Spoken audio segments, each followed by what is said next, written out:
an awakening of people around the country about what is happening with our Constitution.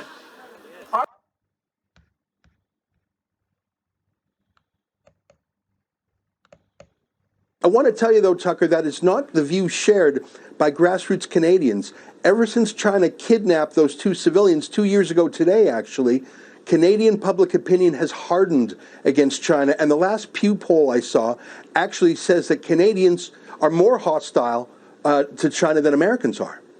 You have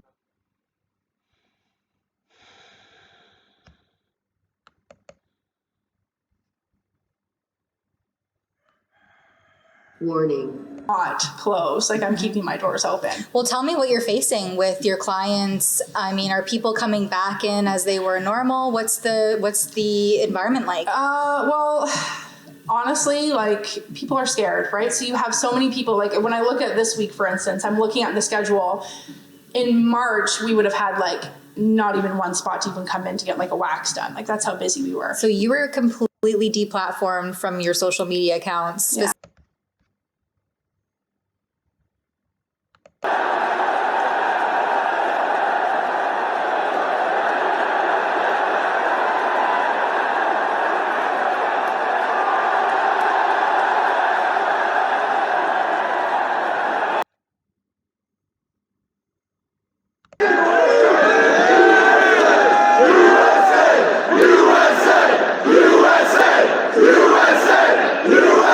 Is that in order for them to issue a warrant, they must have a signed affidavit.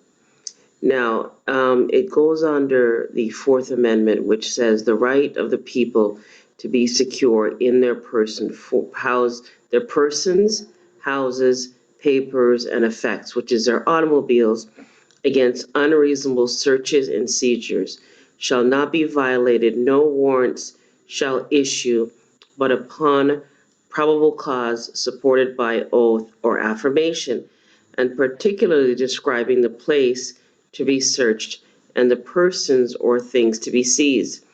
There has not been a lawful judge since 1789, people. There are only magistrates, commissioners, attorneys, as they seem to be acting illegally as de facto agents without a license, registration, foreign registration statement, or liability bonds, insurance, or an anti-bribery statement. Now, there's a case here that he cited, which I think is a really significant case. I'm going to read it. Hang on, it's Soledad. I don't know if you'll hopefully be able to see it, versus Cook County, Illinois. Let me see if it'll come up here. Oh, here it is. Okay, here it is.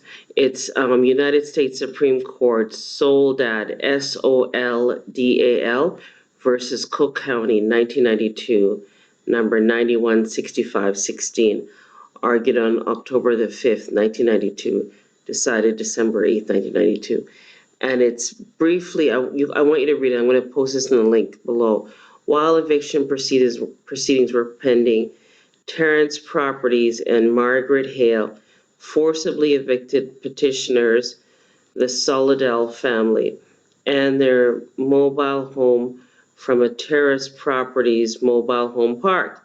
At Hale's request, Cook County, Illinois Sheriff Department deputies were present at the eviction.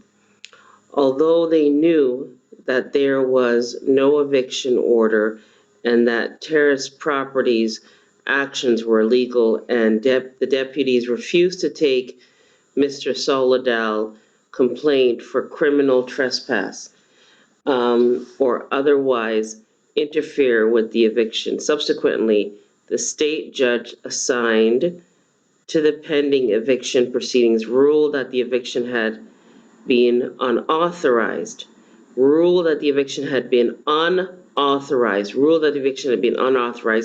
and the trailer badly damaged during the eviction. Then it goes on to say, was returned to the petitioners brought an action in the federal district court.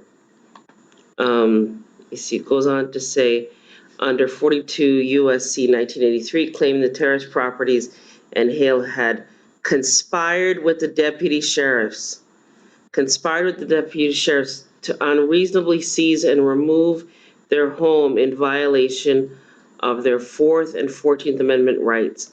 The court granted defendants' motion for summary judgment, and the Court of Appeals affirmed, acknowledging that what had occurred was a seizure in the literal sense of the word. The court reasoned that it was not a seizure as contemplated by the 4th Amendment because, inter alia, it did not invade petitioner's privacy, but it did. The seizure and removal of the trailer home implicated petitioner's 4th Amendment rights. Anyways, you're going to go on to read more of this particular case here. But the long and the short of it is we have a right under the liberty and privacy. You have a right not to be to have your privacy invaded, and you have a right to your liberties. And hence, what they're doing is impacting and infringing on that God-given right. So, I've listed here some parties that did some erroneous things, and Daniel Garland. Who these men were. We didn't know who they were, just said they were Maori Battalion. Made up of volunteers, the 2/8 Battalion left New Zealand to much fanfare, but 3 out of 4 of these soldiers would not return. John Manuel was blown up in a trench when a shell exploded. Maka White was shot.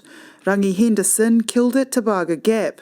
That pretty much represented the casualty rate for the Maori Battalion during the Desert Campaign. You were either going to be killed or wounded. Only the man that leads the haka, Te Kōti Reihana, making it home. Ki tanga iaia hari ko ana te ngāka tuku pāpā tēnā. Engari, ka nui ki te iai pēnā te rangatahi. Post-war New Zealand was a place old soldiers struggled to find their place in. Te Kōti Reihana, no different. E kaho hoki mo te unu, ka mo te wehi. Pau katoa ngā haere te mahi, hoki mai haere maaro ki te pāpara kāta. Po he rātou, ka unu rātou, ka ware katoa o rātou mea, e mahi ngā rungari a rātou. I think they were expecting things to be better when they came back to New Zealand because they felt that overseas they had done their share. Still, this moment capturing forever the bloody price paid by soldiers. They were going to spill their blood, willing to spill their blood for their citizenship. The photograph says, here's our price. We've paid with these men's lives. Yvonne Tahana,